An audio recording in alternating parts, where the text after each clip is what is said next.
पिताजी किधर गए हमारे? बढ़िया बेटा बेटा टाइम लगेगा, 2 घंटे लगेंगे। वीडियो बनाएंगे। ओम नमो भगवते वासुदेवाय स्वाहा। ओम नमो भगवते वासुदेवाय स्वाहा। ओम नमो भगवते वासुदेवाय स्वाहा। ओम नमो भगवते वासुदेवाय स्वाहा। ओम नमो भगवते वासुदेवाय स्वाहा। ओम नमो भगवते वासुदेवाय स्वाहा। ओम नमो भगवते वासुदेवाय स्वाहा। ओम नमो भगवते वासुदेवाय स्वाहा। ओम नमो भगवते वासुदेवाय स्वाहा। ओम नमो भगवते वासुदेवाय स्वाहा। ओम नमो भगवते वासुदेवाय स्वाहा। ओम नमो भगवते वासुदेवाय स्वाहा। ओम नमो भगवते वासुदेवाय स्वाहा। ओम नमो भगवते वासुदेवाय स्वाहा। ओम नमो भगवते वासुदेवाय स्वाहा। ओम नमो भगवते वासुदेवाय स्वाहा।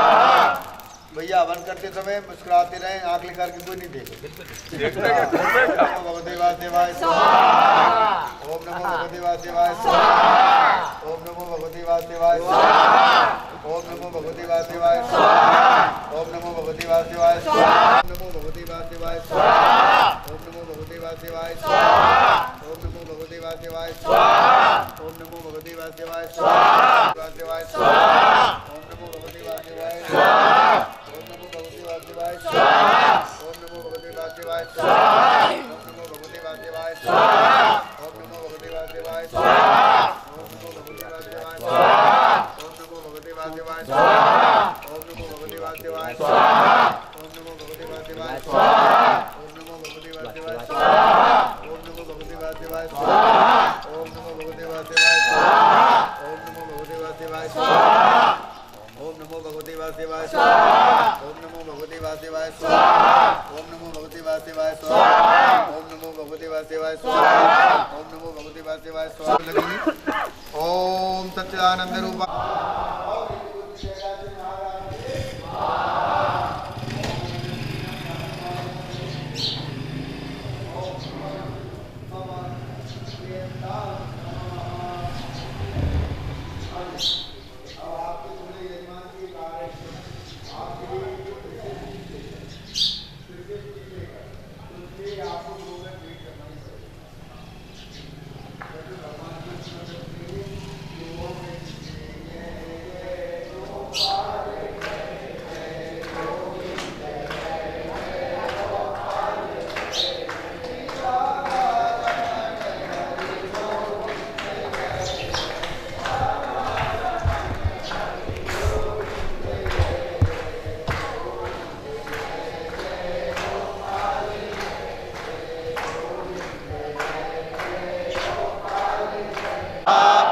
ओम यशे नमः स्वाहा। ओम पद्मान्नमे नमः स्वाहा। ओम कुले नमः स्वाहा। ओम वाहे नमः स्वाहा। ओम वाह नमः स्वाहा। ओम पुष्णमाय नमः स्वाहा। ओम जपते नमः स्वाहा। ओम श्री महालक्ष्मी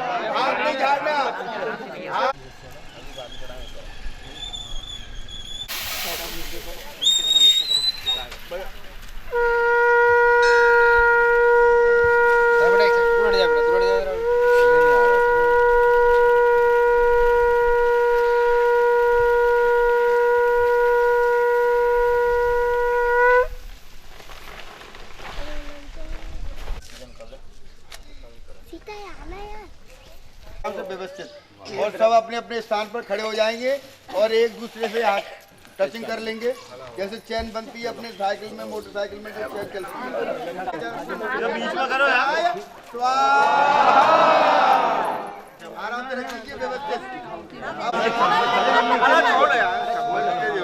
हाथ लगा लो तरुण का ही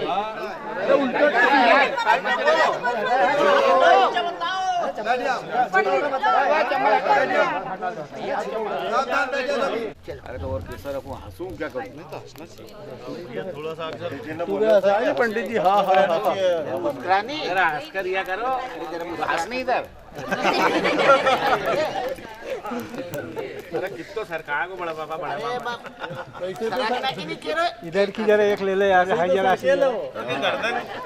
मुंडा पर हाथ हटा लो कि फोटो नहीं आएगी सही। मत करे यार, हमका नहीं तो पीछे वाले तो बोलो ना पकड़ कर।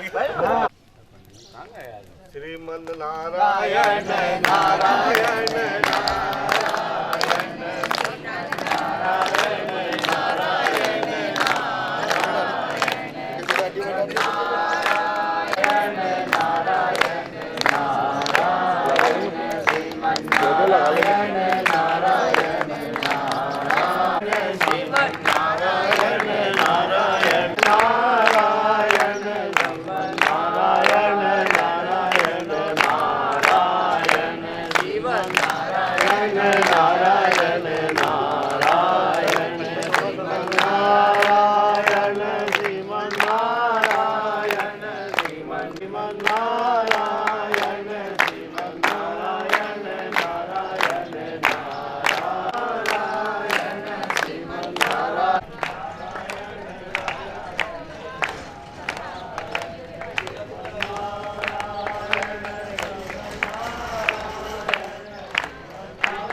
हनुमान जी महाराज की जय, श्यामती महाराज की जय, श्याम रामचंद्र भगवान की जय, सिद्धेश्वर भगवान की जय, गौ माता की जय। देखिए ये मत अंगार थोड़ी लेना है, अंगार ले लेना अंगार। निकाल लीजिए। को ब्रह्म देवता नाम ने दादी गांगे, हाँ चलिए। अंबिका प्रसाद तिवारी नाम ने भारद्वाज गोत्रोत्पन्न यथाशक्ति ब्रह्म पात्र निमित्तस्य द्रव्य दक्षिणा पुंगी फल उधर से घुमा के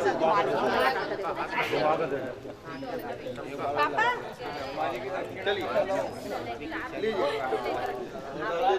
पुष्कर मंदिर जाएगा।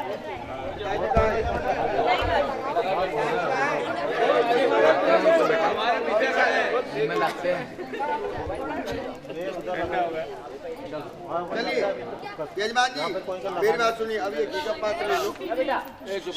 अब भैया इसमें कितना किया जाएगा? 2 किलो 2.5 किलो।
बिहारी लाल की जय।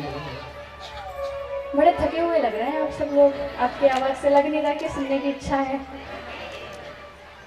कि भोजन कर लें फिर कभी देखेंगे। सुनना है तो फिर थोड़ा उत्साह बताइए कि आप सुनना चाहते हैं।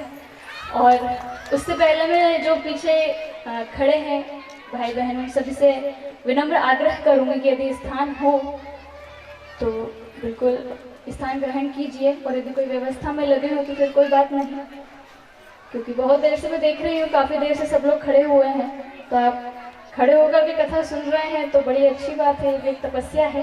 लेकिन यदि स्थान है तो ज़रूर बैठ जाइए और कुछ देर के लिए अपने चित्त को एकाग्र करके भगवान की शरण में चलते हैं। तो एक बार पूरे हाथ उठाकर फिर से कहेंगे, बोलिए वृंदावन बिहारी लाल की, श्रीमद् भागवत महापुराण की, हनुमान जी महाराज की। ओम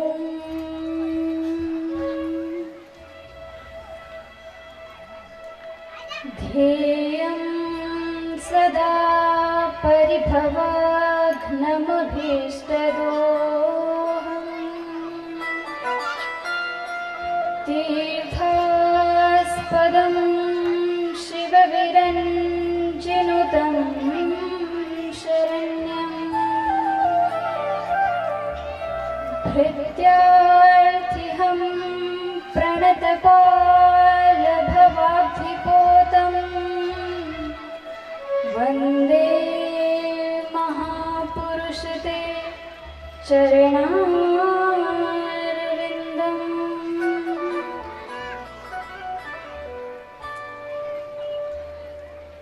सर्वशक्तिमान सर्वत्र विद्यमान सच्चिदानंद स्वरूप, हम सब पर सदैव नजर रखने वाले, हम सबका सदैव हित चाहने वाले परम शक्तिमान परम पिता परमात्मा को आप हम सभी मिलकर बार बार प्रणाम करते हैं। उसके उपरांत व्यासपीठ एवं पूज्य महाराज श्री को प्रणति निवेदित करते हुए सभी संत महात्माओं को प्रणाम करते हुए ग्राम चारवा की इस पवित्र भूमि पर श्रीमद् भागवत सत्संग को सुनने पधारे हुए आप सभी भगवान जी के प्यारे प्यारे भक्तों को मेरा जय श्री कृष्ण, जय सिया राम। बड़े ही सौभाग्य का अवसर है कि श्रीमद् भागवत सत्संग पूर्णता की ओर है और 7 दिनों में आप सबने तो बहुत ही अच्छी तरह से आत्मरस का पान किया है। मुझे नहीं लगता कि अब कुछ और बताना शेष रहा होगा, इसमें कोई संदेह नहीं कि पूरी तरह से आपकी तृप्ति हो चुकी होगी। लेकिन ऐसा कहा है, हरि अनंत हरि कथा अनंता, जैसे भोजन के बाद भरपेट करने के बाद भी थोड़ी सी जगह रह जाती है कि पापड़ तो खा ही लिया जाए, तो बस वो थोड़ी सी कमी तो रही नहीं होगी। लेकिन फिर भी मेरा जो भी कुछ अनुभव रहा है, जो मेरी समझ है, वो अपनी बाल बुद्धि से आप सबके समक्ष रखने का प्रयास करूँगी। ज़्यादा कुछ तो आता नहीं, जो भी संतों से, घर के माहौल से, संस्कारों से सीखा है, उसी के अनुसार कुछ अपने विचार जो मैंने समझा है मेरी दृष्टि से आपको बताने का प्रयास करूँगी। हम सब ने सुना है कि सब मोह माया है, हम कथा में सुनते हैं, हर जगह सुनते हैं कि सब धन संपत्ति जो है सब मोह माया, इसमें ज़्यादा उलझना नहीं चाहिए, फंसना नहीं चाहिए। अच्छी बात है, ठीक बात है, लेकिन शास्त्र कहते हैं धर्मस्य मूलमर्थम, कि अर्थ ही धर्म का मूल है। बिना अर्थ के धर्म भी नहीं हो सकता। यदि पैसे नहीं हो तो फिर ये आयोजन कैसे संभव हो? तो धन का होना भी आवश्यकता है, संपत्ति का भी होना आवश्यकता है, लेकिन हमको ये जरूरी है कि हम उसमें ज़्यादा फंसे ना, केवल वही हमारा उद्देश्य ना बने। हमारे जीवन का जो मुख्य उद्देश्य है, जो मुख्य गोल है, वो हम अचीव कर पाएँ, वो हम प्राप्त कर लें। ये हमारे मनुष्य जीवन का मुख्य उद्देश्य है कि प्रभु की प्राप्ति हम कैसे कर लें, उसकी ओर हमारा ध्यान ज़्यादा होना चाहिए। बाकी किसी चीज़ के, किसी काम के लिए मना नहीं है, सब काम करो, लेकिन हर काम में परमात्मा को, भगवान को आगे रख करके करना चाहिए। आज ही हमने श्रवण किया, नीति कहती है दानम भोगो नाशस्त्रिस्रो गतयो भवन्ति वित्तस्य यो न ददाति न भुंक्ते तस्य तृतीया गतिर्भवति। यानी कि जो धन है उसकी 3 प्रकार की गति होती है, दान, भोग और नाश। यदि आपके पास धन है तो उसके केवल 3 काम हो सकते हैं, या तो उसका आप दान करो, या उसका भोग किया जा सके, भोग यानी कि उसका यूज करो, हम उसका उपयोग करें, और यदि ये भी नहीं करेंगे तो फिर उसका क्या होगा, रखा रहेगा तो नाश हो जाएगा, नाश को प्राप्त हो जाएगा। तो आयोजक समिति का बहुत बहुत आभार है, उनके लिए जोरदार करतब होने से हम उनका धन्यवाद दें कि उन्होंने धन को ऐसे धर्म के आयोजन में लगाया है। क्योंकि सोचते तो बहुत सारे लोग हैं, विचार तो बहुत सारे लोगों के मन में आता है कि करना है, लेकिन असली सूरमा तो वही है जो अपने विचारों को क्रिया में परिवर्तित कर दे। तो इसके लिए प्रभु से ही प्रार्थना करनी चाहिए और ये सब कार्य हो पा रहा है, तो इसलिए प्रभु का ही धन्यवाद है बहुत बहुत।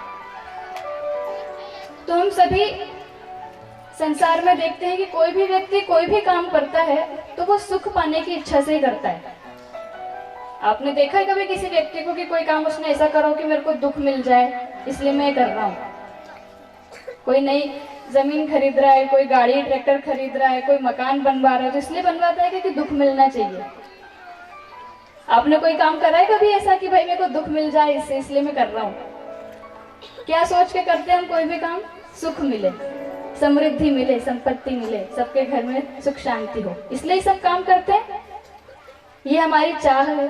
और ऐसा भी नहीं सोचते हम कि भाई थोड़े दिन के लिए सुख मिल जाए, बस 1 महीने हम सुखी रह लें, उसके बाद दुख हो जाए तो कोई टेंशन नहीं, ऐसा भी नहीं चाहते। हम क्या चाहते हैं? हर पल हर दिन हमको सुख मिलना चाहिए।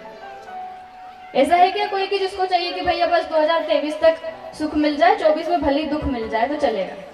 ऐसा भी नहीं है, हमेशा सुख चाहते हैं हम। अब ये तो हमारी चाह है, हमारी इच्छा है कि ऐसा होना चाहिए, लेकिन ऐसा होता है क्या? नहीं होता है। दुख तो आता है जीवन में, और दुख आ भी जाता है तो ऐसा भी नहीं कि हम दुख में फिर खुश रहते हैं। उस दुख को हटाने के लिए हम कितने प्रयास करते हैं कि भाई ये मुसीबत आ गई है, ये काम अड़ गया है हमारा, तो इसको हटाने के लिए, उसको सही करने के लिए हम कितना प्रयास करते हैं, कितनी कोशिश करते हैं। तो सुख हमारी एक चाह है कि हमको हमेशा सुख मिले, लेकिन वास्तविकता क्या है कि सुख और दुख दोनों मिलते हैं। तो जो हमारी चाहत है, हमारी जो इच्छा है, हमारी जो आस है और जो वास्तविकता है उसमें फर्क है। तो इसमें फर्क ना रहे, ये जो हमारी चाह है वो सही हो जाए, इसके लिए क्या करना चाहिए? हमारी चाह वास्तविकता में परिवर्तित हो जाए, उसके लिए क्या करना चाहिए? तो उसके लिए सत्संग हमारा मार्गदर्शन करता है। ऐसा तो संभव नहीं कि दुख नहीं आएगा जीवन में, वो तो आएगा ही, लेकिन सत्संग क्या करता है कि हमको एक समझ दे देता है कि जिससे हम उस दुख में भी सुख को ढूंढ लेते हैं। उस दुख में भी हमको दुख जैसा अनुभव नहीं होता, वो हमारे अंदर वो शक्ति आ जाती है, वो सामर्थ्य आ जाता है कि वो दुख भी हमको दुख परेशान नहीं कर सकता फिर। और निसंदेह मुझे विश्वास है कि इन 7 दिनों के सत्संग में आपको वो समझ जरूर मिली ही होगी पूज्य महाराज श्री से कि दुख में कैसे सुखी रहा जाए। सत्संग हमें एक समझ दे देता है, सत्संग हमें सुख देता है। जीवन में परिवर्तन का होना बहुत आवश्यक है। अब कथा सुन ली, अब आज आखिरी दिन है, अब घर जाकर के सबको एक थोड़ी टाइम के लिए बैठना है और क्या काम करना है कि हमको देखना है कि हमारे अंदर कुछ परिवर्तन हुआ भी है या हमने बस 7 दिन 3 घंटे ऐसे ही बैठ के निकाले हैं। समय का बड़ा महत्व है, हमने समय सही लगाया है तो वो कितना फलित हुआ है उसकी जरा परीक्षा करने का समय है आज, कि हम उसको देखें कि हमने क्या पाया है इन 7 दिनों में। कैसे पाए पता चलेगा? किसी व्यक्ति के प्रति यदि हमारा राग है, द्वेष है, किसी व्यक्ति के प्रति हमारा क्रोध है, ईर्ष्या का भाव है, किसी से दुश्मनी है, पहले दिन हमारी बहुत दुश्मनी थी, अब आज यदि वो कहीं नजर आ जाए और यदि आज भी वही भावना है उस व्यक्ति के प्रति, तो फिर समझना कि कोई परिवर्तन नहीं आया हमारे अंदर। वो भावना में परिवर्तन आ जाना चाहिए कि पहले दिन जो हमारा दुश्मन था, जिसके प्रति हमारी ईर्ष्या की भावना थी, क्रोध था, उसके प्रति आज हमारे मन में भावना नहीं बची, हमको अब गुस्सा नहीं आ रहा है उसके लिए, हमारी उससे दुश्मनी नहीं है हमारी तरफ से। तो समझना चाहिए कि हमारा यहाँ 7 दिन कथा सुनना सार्थक हुआ है। तो इस बात की परीक्षा आप सबको कर लेनी चाहिए घर जाकर। और दूसरी बात एक ये कि जीवन में कभी समस्या आती थी पहले तो मैं बहुत दुखी हो जाता था, दुखी हो जाती थी कि पहले मेरे साथ ऐसा होता था तो मेरे को बहुत दुख आ जाता था। यदि पहले ऐसी स्थिति थी तो आज हमको ये देखना है कि क्या वो परिस्थिति दुख चीज आ रही है तो मैं अभी भी दुखी हो रहा हूँ क्या? यदि आज भी मैं उस परिस्थिति को देखकर दुखी हो रहा हूँ तो फिर कोई परिवर्तन नहीं आया है। मतलब भगवान में विश्वास हमारा नहीं बना है, क्योंकि इसीलिए तो दुखी हो रहे हैं हम। यदि विश्वास हो जाएगा तो फिर उस परिस्थिति से दुखी होना हम छोड़ देंगे। भगवान जी पर पूरा विश्वास होना जरूरी है।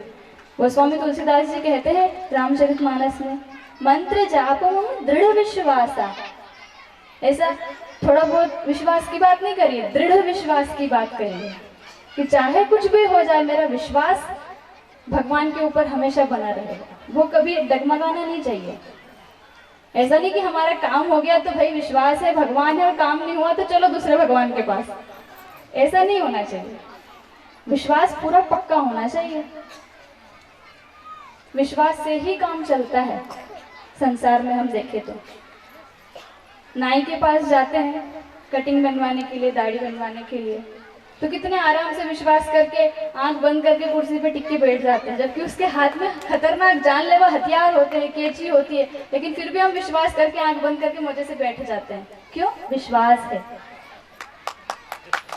जब ट्रेन में कहीं सफर कर रहे होते हैं, जब ट्रेन में कहीं लंबा सफर कर रहे होते तो ड्राइवर की शक्ल भी नहीं देखते हम, ड्राइवर को पहचानते तक नहीं कि कौन चला रहा है, लेकिन फिर भी आराम से निश्चिंत होकर सो जाते हैं कि हाँ भाई स्टेशन आएगा तब उतर जाना है, तब विश्वास करते हैं, वहां विश्वास से काम चल रहा है। बीमा कंपनी वाले, इंश्योरेंस कंपनी वाले आकर कुछ कह देते हैं तो हम उनकी कही हुई बात पर विश्वास कर लेते हैं कि हाँ यहाँ पे हमको इन्वेस्टमेंट करनी चाहिए, यहाँ पे हमको पैसा लगाना चाहिए, इससे हमारा फायदा होगा, हम उन पर विश्वास कर लेते हैं, उनकी कही बात पर विश्वास कर लेते हैं। अरे भगवान श्री कृष्ण ने 5000 साल पहले गीता में कह कर गए हैं, क्या कहा है? वो भी एक बड़ी घोषणा करके गए हैं, अनन्याश्चिन्तयन्तो मां ये जनाः पर्युपासते तेषां नित्याभियुक्तानां योगक्षेमं वहाम्यहम्। ये उनका कहा हुआ विश्वास ही तो है, वचन ही तो है कि जो मेरे प्रति अनन्यता का भाव रखेंगे, अनन्य भाव से मेरा चिंतन करेंगे, उनके योग और क्षेम का मैं वहन करूंगा, मैं उनके देखभाल करूंगा। जब वो कहकर गए हैं और फिर भी यदि हम चिंता कर रहे हैं तो फिर हम कैसे दास? योग और क्षेम का वहन करूंगा। योग और क्षेम का मतलब क्या होता है? योग का मतलब होता है कि जो चीज हमें प्राप्त नहीं है उसकी प्राप्ति हो जाना, जिस चीज की हमारी इच्छा है वो हमको प्राप्त हो जाना। और क्षेम का क्या मतलब है? कि कोई वस्तु हमको प्राप्त है, हमारे पास है, उसकी रक्षा हो जाना। दोनों जरूरी है, जो चीज नहीं है वो भी चाहिए और जो है उसकी रक्षा भी जरूरी है। तो भगवान ने कहा ये दोनों काम मैं करूंगा, तुमको क्या करना है? अनन्य भाव से मेरी भक्ति करनी है। अनन्य भाव क्या है? अन्य आश्रयाणाम त्यागो इति अनन्यता। अन्य सभी आश्रयों का त्याग कर देना, वो अनन्यता है। केवल एक को ही आश्रय मानना, केवल परमात्मा से ही आस करना, वो अनन्यता है। वो अनन्य भक्ति हमारे भीतर है, वो अनन्य विश्वास हमारे भीतर है, तभी तो वो काम का है, तभी तो हम भगवान के दास कहलाएंगे। भगवान का दास कौन होता है? जो कभी उदास नहीं होता। वही है भगवान का दास जो कभी ना होवे उदास, जो किसी से न रखे आस, जो केवल भगवान का ही बने खास, उन्हीं का खास बनने की इच्छा रखे, जो भगवान को हरदम माने अपने पास, वही है भगवान का दास। हर पल परमात्मा को अपने अंग संग मानना चाहिए, यही सबसे बड़ी भक्ति है, यही सबसे बड़ी शरणागति है। आज हमने सुना वो भीम जी को थोड़ा अभिमान आ गया था, तो भगवान जी ने सहायता नहीं की। भगवान जी आने को तैयार है, लेकिन जब हम खड़े हो जाते कि हम कर लेंगे तो फिर भगवान भी बैठ जाएंगे, करो तुम्हारे हिसाब से। लेकिन जब हम उन पे छोड़ देते हैं तो फिर वो आते हैं सहायता करने के लिए, वो आते हैं हमें तारने के लिए। वो विश्वास हमारे भीतर होना चाहिए, वो विश्वास केवल सुनने से ही आएगा। और हमने इतने दिन श्रवण किया, अनेक भक्तों के चरित्रों को हमने सुना, तो उससे हमारा विश्वास और दृढ़ होता है भगवान में। जब हम भक्तों के चरित्रों को सुनते हैं कि भगवान ने उनकी इस तरह से सहायता की, तो भगवान हमारी भी सहायता करेंगे। तो भगवान से ही प्रार्थना करनी चाहिए कि हमने सुना है कि आपने बहुत सारे भक्तों को तारा है, हम जानते हैं कि हम इतने बड़े भक्त तो नहीं है, हम मीराबाई जैसे भक्त नहीं है, ध्रुव प्रहलाद जैसे भक्त नहीं है आपके, हम परीक्षित जैसे हमने भागवत नहीं सुनी आपकी। परीक्षित जी ने कैसी भागवत जी सुनी थी आपको पता होगा कि 7 दिनों तक बिना अन्न ग्रहण किए, बिना एक आसन से हिले उन्होंने कथा का श्रवण किया था। हम तो वैसे भक्त नहीं हैं, लेकिन फिर भी हमने सुना है कि आपने सबको तारा है, तो हमारा विश्वास है कि आप हमको भी तारोगे। तो आइए हम भी भगवान से एक भजन के माध्यम से प्रार्थना करते हैं। तारा है सारा जमाना, श्याम हमको भी तारो। तारा है सारा जमाना, श्याम हमको भी तारो। तारा है सारा जमाना, श्याम हमको भी तारो। तारा है सारा जमाना, श्याम हमको भी तारो। हमको भी तारो श्याम हमको भी तारो। हमको भी तारो श्याम हमको भी तारो। हमको भी तारो श्याम हमको भी तारो। हमको भी तारो श्याम हमको भी तारो। तारा है सारा जमाना, श्याम हमको भी तारो। तारा है सारा जमाना, श्याम हमको भी तारो।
प्रार्थना हमारी भगवान से रहे कि हमने सुना है कि आपने सबको तारा है, हम उनकी लाइन में उनकी योग्यता के अनुसार तो हमारी भक्ति नहीं है, लेकिन आपसे प्रार्थना है, आप पर विश्वास है, आपकी करुणा पर विश्वास है कि आप हमको भी तारोगे। तो ये भावना हमारे भीतर है। और ईश्वर भक्ति की बात तो 7 दिनों में आपने सुनी ही होगी। ईश्वर भक्ति के साथ, प्रभु भक्ति के साथ आज आवश्यकता है थोड़ी राष्ट्र भक्ति करने की भी, गौ भक्ति करने की भी। हमने भौतिकता में तो बहुत उन्नति कर ली, हमारा देश भौतिकता में बहुत आगे बढ़ गया। अब आवश्यकता है आध्यात्मिक उन्नति करने की, कि सबके भीतर एक धर्म की स्थापना हो, संस्कृति की स्थापना हो, संस्कारों की स्थापना हो। सबके हाथ में फोन तो मिलते जा रहे हैं, ये इससे हमको पता चल रहा है कि हाँ देश ग्रो कर रहा है, इसकी प्रोग्रेस हो रही है, उन्नति हो रही है सबके हाथ में फोन देख कर। लेकिन सबके हाथ से माला छूटती जा रही है, ग्रंथ छूटते जा रहे हैं। इससे कहीं ना कहीं हमको देखना चाहिए कि थोड़ा कहीं हम पीछे भी लेते जा रहे हैं। तो जितनी भौतिकता में उन्नति की है उतनी आवश्यकता है कि हम आध्यात्मिकता में भी उन्नति करें, आध्यात्मिक उन्नति की भी आवश्यकता है। अभी हमने कुछ दिन पहले वो घटना सुनी थी दिल्ली वाली, और उसके बाद भी कुछ कुछ घटनाएं सुनने को मिल रही है। एक बहन का 35 टुकड़े कर दिए गए उसके बाद भी अनेक ऐसी घटनाएं हमको सुनने को मिलती हैं। कितनी क्रूरता, कितनी निर्दयता! क्या ये सिखाया हमारे धर्म ने हमें? क्या ये हमारी भारतीय संस्कृति सिखाती है हमें? बहनों को आवश्यकता है कि अपने भावनात्मक पक्ष को मजबूत करें। सहनशीलता, क्षमा, दया, करुणा, वात्सल्य ये हमारी कमजोरी नहीं है, ये हमारी शक्ति बननी चाहिए, ये हमारा ताकत बननी चाहिए, हमारे हथियार बनने चाहिए। भावनाओं का होना बहुत आवश्यक है, लेकिन भावनाओं में बहना बिल्कुल ठीक नहीं है। उन पर नियंत्रण करना हमें आना चाहिए। आज की युवा पीढ़ी को बहुत ज़्यादा आवश्यकता है। मुझे ज़्यादा अनुभव नहीं है, लेकिन जितना मैं अपनी समझ से देख पाती हूँ, जितना मैंने सुना जाना है, उस हिसाब से मुझे लगता है कि आज बहुत ज़्यादा आवश्यकता है कि युवा जागरूक हों। और बड़ों का भी कर्तव्य है। खैर मैं इतना अनुभवी नहीं हूँ कि मैं आपको आदेश या कोई सुझाव दे सकूँ, लेकिन मुझे लगता है कि जितना बड़ों को ज्ञान है वो ज्ञान अपने आने वाली पीढ़ी को ट्रांसफर करना चाहिए। कई बार बच्चे कुछ पूछने पे आते हैं तो हम उन्हें डांट कर डटकार कर भगा देते हैं, लेकिन गलत है ये। यदि हम कथा में सुनने आ रहे हैं तो बच्चों को जरूर लेकर के आना चाहिए। बचपन से ही संस्कार बढ़ते हैं। हम क्या सोचते हैं बड़े होंगे अपने आप सीख जाएंगे, बड़े होंगे अपने आप सीख जाएंगे, नहीं सीख पाते। आजकल सीखने के माध्यम बदल गए हैं। आवश्यकता है कि हम उन्हें समझाएं, सिखाएं, हमारे धर्म के प्रति, संस्कृति के प्रति उन्हें जागरूक करें। इसकी बहुत ज़्यादा आवश्यकता है। हमारे धर्म में कहा गया है कि सब भाई बंधु हैं, सबके साथ भाई वाला व्यवहार करना चाहिए, लेकिन हमारे धर्मों में ये भी लिखा हुआ है कि यदि भाई रावण और दुर्योधन जैसा हो तो उसका त्याग कर देना चाहिए, उसके विरुद्ध खड़े हो जाना चाहिए। तो केवल एक पक्ष को लेते हुए ना चले, हम दोनों पक्षों को बराबर हमको आवश्यकता है कि हम सुदृढ़ करें उन्हें। तो इस प्रकार अपनी भौतिकता उन्नति के साथ साथ हम आध्यात्मिक उन्नति की ओर भी अग्रसर हों, वो भी हमारे लिए बहुत ज़्यादा आवश्यकता है। हमको समझने की आवश्यकता है कि हम हमारे पूर्वजों के जैसा हमारा जीवन होना चाहिए। कौन है हमारे पूर्वज? हमारे पूर्वज राम कृष्ण जैसे महान महापुरुष हुए हैं, हम उनके पूर्वज हैं। हमारी रगों में उनका खून दौड़ रहा है, तो हमारे भीतर भी उनके जैसे संस्कार होने चाहिए, उनके गुण हमारे भीतर होने चाहिए। बहुत आवश्यकता है इस चीज़ की कि जितनी हम ईश्वर भक्ति कर रहे हैं उतनी राष्ट्र के प्रति भी हमारा समर्पण हो, राष्ट्र के प्रति भी हमारी उतनी भक्ति हो। संस्कार संस्कृति की वो वापस स्थापना करने की आवश्यकता है। तो जैसा संभव हो, जिससे जो भी हम कार्य कर पाएं वो पूरी लगन निष्ठा के साथ करें, और हर काम में प्रभु को तो आगे रखना ही है। साथ में इस बात का भी ध्यान रखें क्या मेरे इस कर्तव्य से राष्ट्र का कोई भला या नुकसान तो नहीं होगा। भला होगा तो बिल्कुल करें, जो नुकसान आपको नजर आए तो बिल्कुल नहीं करना। और जो मेरी उम्र के हम उम्र युवा भाई बहन हैं, बहुत सारी समस्याएं जीवन में आती हैं। हमें लगता है कि हमें कोई समझने वाला नहीं है, हमें कोई सुनने वाला नहीं है। कई बार हम निर्णय अपनी बुद्धि से ले लेते हैं तो वो गलत हो जाते हैं। तो निर्णय लेने के लिए कोई काम कर रहे हैं तो किसी से पूछना है, तो कैसे निर्णय करें कि भाई सही काम है या गलत काम है। तो काम करने से पहले बस एक छोटा सा सूत्र है जो मुझे समझ में आता है कि बिल्कुल सही है, करेक्ट है। वो ये है कि कोई भी काम यदि हम कर रहे हैं तो उस काम को करने से पहले 2 मिनट रुक के ये सोच लीजिए कि इस काम को करने के बाद मुझे किसी प्रकार की लज्जा और भय तो नहीं होगा। क्या इस काम को करने के बाद मैं इस काम के बारे में सबको खुल के बता पाऊंगा? यदि जवाब हाँ मिलता है तो बिल्कुल उस काम को कर लीजिए, लेकिन यदि जवाब नहीं मिलता है कि मुझे ये काम के बारे में नहीं बता पाऊंगा मैं सबको, कि मुझे डर लगेगा, मुझे डर के रहना पड़ेगा, तो वो काम बिल्कुल गलत है। इस काम को बिल्कुल नहीं करना। ये सबसे अच्छा सूत्र है कि सही काम का निर्णय कैसे लें। तो इस सूत्र को हम ध्यान रखें और हमेशा सही मार्ग की ओर ही हम चलते रहें, इसकी बहुत आवश्यकता है। अंत में समय भी बहुत हो रहा है। आप सभी के दर्शन का मुझे सौभाग्य मिला, अपने विचार आपके समक्ष प्रस्तुत करने का सौभाग्य मिला।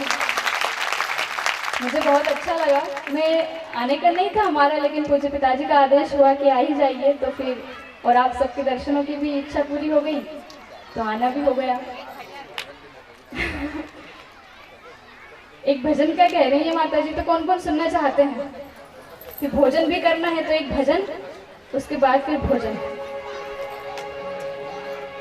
तो सभी तालियों की सेवा देते हुए मैं अकेले नहीं गा पाऊंगी, आप सबको साथ देना पड़ेगा मेरा। सब देंगे मेरा साथ? तो आइए सभी मीठी मीठी तालियों के साथ। नंदलाला रे हमारा गोपाला, नंदलाला रे हमारा गोपाला, नंदलाला रे हमारा गोपाला, नंदलाला रे हमारा गोपाला। वो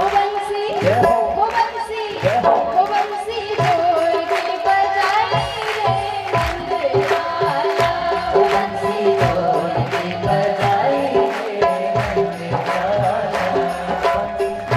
की बजाई रे नंदलाला। ओ बंसी जोड़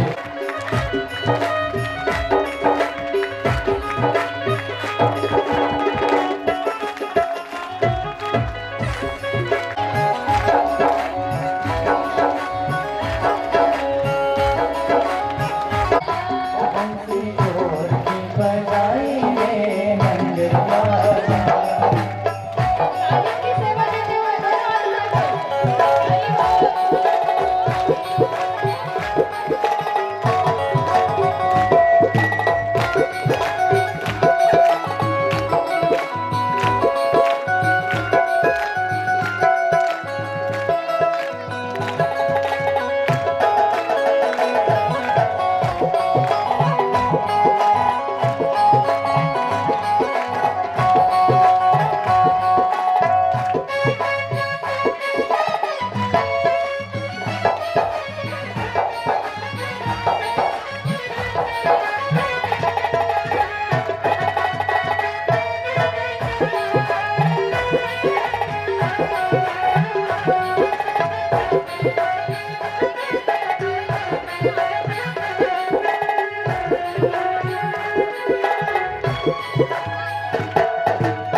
बोलिए वृंदावन बिहारी लाल की जय। जगत गुरु गोविंद और छत्रपति शिव का, जगत गुरु गोविंद और छत्रपति शिव का। तू चल पड़ा तो चल पड़ेंगे, चल पड़ा तो चल पड़ेंगे साथ तेरे भारती। देश है पुकारता, पुकारती माँ भारती। देश है पुकारता, पुकारती माँ भारती। उठो जवान देश की वसुंधरा पुकारती। उठो जवान देश की वसुंधरा पुकारती। देश है पुकारता, पुकारती माँ भारती। देश है पुकारता, पुकारती माँ भारती। बोलो भारत माता की जय। वंदे वंदे की भावना केवल 15 अगस्त और 26 जनवरी के लिए बचाकर नहीं रखनी है। हर दिन हमारे भीतर वो भावना हो, वो राष्ट्र के प्रति हमारा सम्मान है। इसी के साथ आप सभी के धैर्य को पुनः प्रणाम करते हुए सभी को जय श्री कृष्ण, जय सिया राम और अपनी वाणी को राम बोलिए। राधे श्री राधे। आते जाते सभी गुनगुनाया करो, राम बोला करो, राम गाया करो, राम बोला करो, राम गाया करो, राम बोला करो, राम गाया करो। आते जाते सभी गुनगुनाया करो।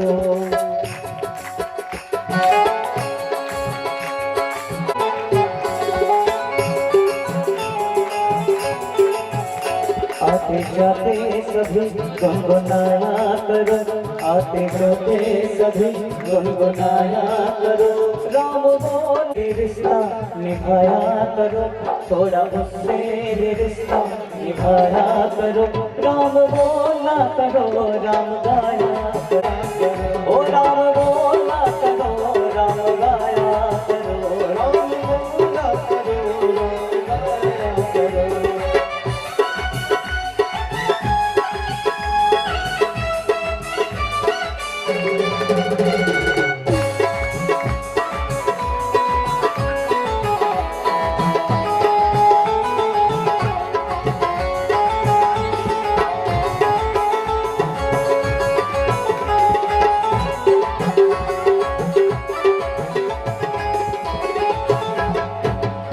कौन कहता है कि छोड़ बलराम को, कौन कहता है कि छोड़ बलराम को।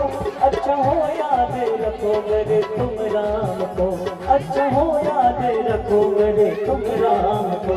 सुख दुख में भी उसको बुलाया करो, सुख में सुख में ना उसको बुलाया करो। राम बोला करो, राम गाया करो, राम गाया करो। आते जाते सभी गुनगुनाया करो, आते हरि गुण गाने महलों में बड़ी बन के जोगन चले, महलों में बन के जोगन चले। मीरा रानी दीवानी कहाँ लगन, ऐसी दादी लगन मीरा हो गई मगन।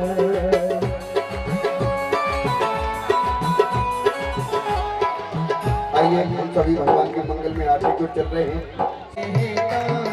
ये अमर ग्रंथ, ये मंगल पंथ, ये पंचम वेद निराला, ज्योति जलाने वाला।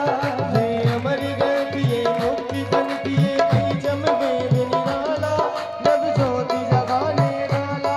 हरि नाम यही, हरि धाम यही, हरि नाम यही, हरि धाम यही। जग के मंगल की आरती, पापियों को पाप से तारती। श्री भागवत भगवान की है आरती।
हरि ओम जले शीतले गर्णम देवाभिवंदनम आत्माभिवंदनम आशुषोधरणम नीरांजलिग्रहणम मंत्रपुष्पांजलि हरि ओम यज्ञे न यज्ञमय जंत्र देवनी प्रथमान्यः सन्नातेः नाकं महिमानः सचन्त यत्नपूर्वे साध्याः सन्ति देवाः ॐ एकदन्ताय विद्महे वक्रतुण्डाय धीमहि तन्नो दन्तिः प्रचोदयात् ॐ कात्यायनै च विद्महे सर्वशक्ति च धीमहि तन्नो देवी प्रचोदयात् ॐ तत्पुरुषाय विद्महे महादेवाय धीमहि तन्नो रुद्रः प्रचोदयात् ॐ अंजनीकुमाराय विद्महे वायुपुत्राय धीमहि तन्नो हनुमत् प्रचोदयात् ॐ रुद्रदेहाय विद्महे मेकलकन्नकायै च धीमहि तन्नो रेवः प्रचोदयात् ॐ नारायणाय विद्महे वासुदेवाय धीमहि तन्नो विष्णुः प्रचोदयात् ॐ व्यासवाण्यै च विद्महे सुखशास्त्राय धीमहि तन्नो श्रीमद्भागवत प्रचोदयात् नानासुगन्धपुष्पाणि यथा कालोद्भवानि च पुष्पाञ्जलिर्मया दत्तं गृहीणां परमेश्वरा मंत्र पुष्पांजलिं समर्पयामि। सभी अपने स्थान पे गीत पद्मा जय जय श्री राधे नमः पार्वती पते हर हर महादेव नर्मदे हर। आप सभी से विनती है जो मंच पर पूजा झूठा या व्यर्थ न जाए, सभी से हमारा निवेदन है कि आज का प्रसाद थाली में झूठा या व्यर्थ न जाए।